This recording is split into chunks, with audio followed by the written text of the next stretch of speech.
জিতবে এবারের বিশ্বকাপ? প্রিয় দর্শক, আপনাদের কি মনে হয় কমেন্টে জানাতে ভুলবেন না কিন্তু।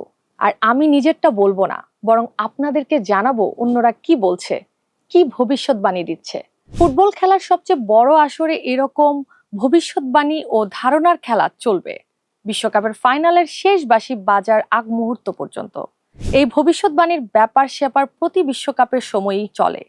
মানুষ থেকে শুরু করে বিভিন্ন প্রাণী প্রতিষ্ঠান এমনকি কম্পিউটারে ভবিষ্যৎবাণী করে থাকে।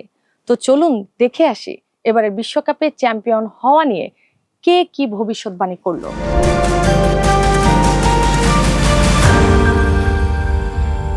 প্রথমে মেক্সিকোর গুয়াদালাহারা চিড়িয়াখানার প্রাণীদের কথাই বলি।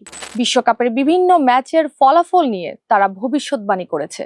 এক্ষেত্রে প্রতিটি প্রাণীর সামনে ম্যাচ অনুযায়ী দুটি বিশ্বকাপ দলের চিহ্ন রাখা হচ্ছে। সেখান থেকে তারা নির্বাচন করেছে যে কোন দল এই ম্যাচ জিতবে। অর্থাৎ প্রাণীদের নির্বাচনের ভিত্তিতেই তৈরি হচ্ছে জয় পরাজয়ের পূর্বাভাস। এই যেমন প্রথম দফার পূর্বাভাসে হাতিরা উদ্বোধনী ম্যাচে মেক্সিকোর পক্ষে রায় দিয়েছে। হাতিদের মতে দক্ষিণ আফ্রিকার বিপক্ষে মেক্সিকোই জিতবে। গরিলারা স্পেনের বিপক্ষে উরুগুয়ের জয়ের পক্ষে মত দিয়েছে। পুমা এগিয়ে রেখেছে দক্ষিণ কোরিয়াকে চেক প্রজাতন্ত্রের বিপক্ষে। আর জিরাফরা কলম্বিয়ার বিপক্ষে কঙ্গো প্রজাতন্ত্রের জয়ের পূর্বাভাস দিয়েছে। ব্রাজিলের রিও ডি জেনেইরো অ্যাকোয়ারিয়ামের হাঙ্গর, নাম তার রিতিনিয়া। তার সামনে ব্রাজিল ও মরক্কোর প্রতীক সংবলিত দুটি বিকল্প রাখা হয়েছিল। সেখান থেকে রিতিনিয়া বেছে নেয় ব্রাজিলের প্রতীক। এখানে একটা টুইস্ট আছে, খেয়াল করেছেন? মেক্সিকোর চিড়িয়াখানার হাতিরা মেক্সিকোকে এগিয়ে রেখেছে, আর ব্রাজিলের অ্যাকোয়ারিয়ামের হাঙ্গর ব্রাজিল জিতবে বলে জানিয়েছে। প্রিয় দর্শক, আপনাদের নিশ্চয়ই মনে আছে অক্টোপাস পলের কথা। ভবিষ্যৎবাণী করে অক্টোপাস পল রীতিমতো তারকা হয়ে গিয়েছিল। এবার মানুষের ভবিষ্যৎবাণীর কথা বলি। কার হাতে বিশ্বকাপ ট্রফি উঠবে এ নিয়ে প্রতিবারের মতো এবারও বিভিন্ন শ্রেণী পেশার মানুষ ভবিষ্যৎবাণী করছেন।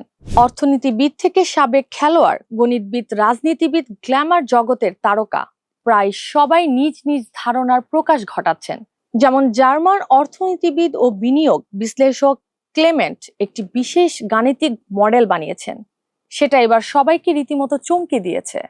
ক্লেমেন্টের মডেল অনুযায়ী 2026 বিশ্বকাপের শিরোপা জিততে পারে নেদারল্যান্ডস।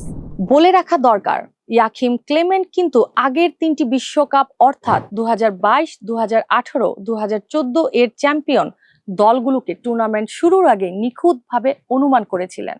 ফলে তার এবারের ভবিষ্যৎবাণীও ফুটবল মহলে বেশ শোরগোল ফেলে দিয়েছে। এবার আরেকটা অবাক করা তথ্য দেই। ফুটবল বিশ্বকাপের সবশেষ 4 আসরেই সঠিক ভবিষ্যৎবাণী করেছিল ইএ স্পোর্টস।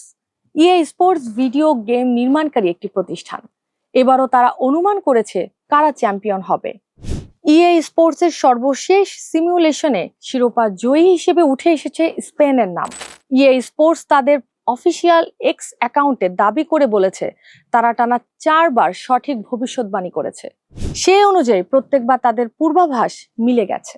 বিশ্বকাপ শিরোপা কার হাতে যাবে তা নিয়ে ভবিষ্যৎবাণী দিয়েছে অপটা নামক একটি পরিসংখ্যান ভিত্তিক বিশ্লেষণ প্রতিষ্ঠানও।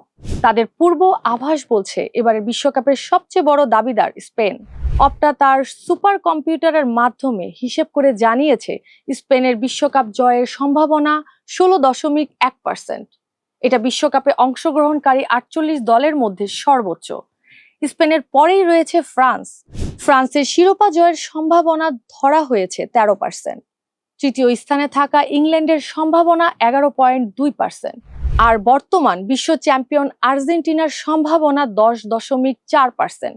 শীর্ষ 5-এ জায়গা করে নিয়েছে পর্তুগালও। ক্রিস্টিয়ানো রোনালদোর দলকে 7% সম্ভাবনা দিয়েছে অপটা। বিশ্বকাপ শিরোপা কে নেবে তা বাস্তবেই প্রমাণ হবে।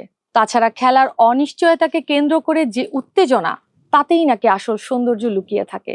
আপনাদের কি মনে হয় দর্শক? আচ্ছা, আর্জেন্টিনা কি টানা শিরোপা ধরে রাখতে পারবে, অথবা ব্রাজিল কি তার হেক্সা মিশন পূরণ করতে পারবে, নাকি সবাইকে চমকে দিয়ে নতুন কোনো দল সোনালী ট্রফি হাতে নেবে?